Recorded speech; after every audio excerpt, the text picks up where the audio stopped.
Greetings from Jerusalem. Today's Sunday, September 8th. This weekend I'm sharing my thoughts on Sunday rather than Saturday just because of our Saturday schedule as a family. But I've moved inside because Sunday being a normal work day here in Jerusalem, you hear the sound of construction and a lot of traffic noise. This week I want to share some thoughts on the purpose of the church. I want to start by reading with you Romans chapter 11, verse 25. Paul makes a powerful declaration here. I do not want you to be ignorant of this mystery, so you will not be wise in your own understanding. But a blindness in part has come upon Israel until the fullness of the Gentiles is complete. A couple of interesting thoughts. First off, Paul calls this a mystery, meaning it is not clearly or simply understood, it is spiritually discerned. Secondly, he says, I do not want you to be ignorant, meaning that is the natural state of the church about this question of Israel. Paul then goes on to say that Israel was blinded in part until the fullness of the Gentiles come in. God has a purpose for the church and Israel that are beginning to go side by side in our time. If you look at Isaiah chapter 11, verses 10 through 12, we see that this starts talking about Jesus. And in that day there will be a root of Jesse, who shall be a banner to the people. The Gentiles shall seek him, and his resting place will be glorious. The Lord shall raise his hand a second time to recover the remnant of his people. He will set a banner, that's Jesus, for the nations, that's the word Gentiles, and the Gentiles or the nations will assemble the outcasts of Israel and gather the dispersed of Judah from the four corners of the earth.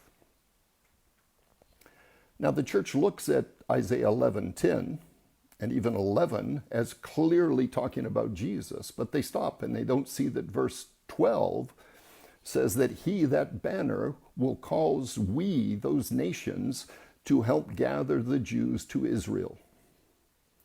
This theme of Jesus as Messiah, the work of salvation, and the role of restoration of Israel is clear in multiple chapters in Isaiah. This week I suggest you read Isaiah chapter 52, chapter 53, chapter 60, chapter 61. But right now let's look at Isaiah chapter 52, verses 9 and 10. The Lord comforted his people. He has redeemed Jerusalem. The Lord has revealed his holy arm in the eyes of the nations, the Gentiles, and all of the ends of the earth shall see the salvation of our God. This is very interesting, both scripturally and based on the history of the church in this last generation. Here God ties together two themes. One, he will redeem Jerusalem. His act of redeeming Jerusalem reveals his character, his nature, his strong right arm to the Gentiles, to the nations, and salvation shall sweep to the ends of the earth. Now, studying church history, I find this very interesting because Jerusalem returned to be a Jewish city in 1967, a little over 50 years ago. At that time in 1967, the Protestant church in Brazil was around 1 to 1.5% of the population. The Christian community in Korea, both Protestant and Catholic, was around 1.5%, maybe 2% of the population. Today in Brazil, they argue over the numbers, but they say that the Protestant evangelical believers are somewhere between 35 and 45% of the population. And Korea has been about 35% of the population for the last decade or two.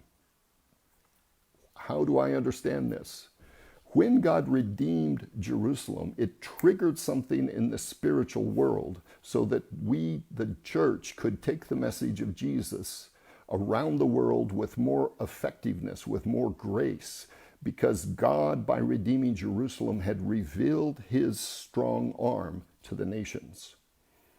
I hope you understand that the church and Israel are tied together in the plan of God. Finally, let's look at Isaiah chapter 49, verse 22. I will lift my hand to the nations, and I will set a banner to the peoples.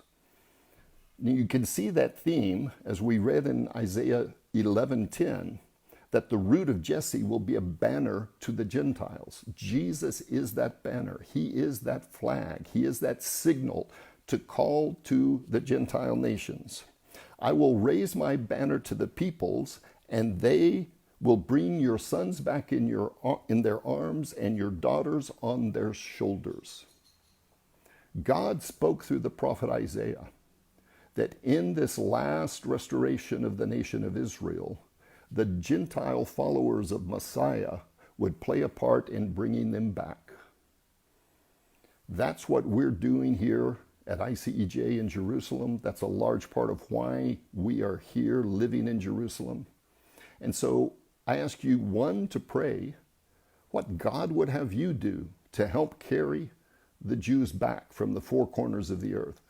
And pray for us that we might be effective to show forth Christian love to the Jewish people instead of anti-Semitism, and help the Jews return to their biblical homeland. That's all for this week. God bless you from Jerusalem.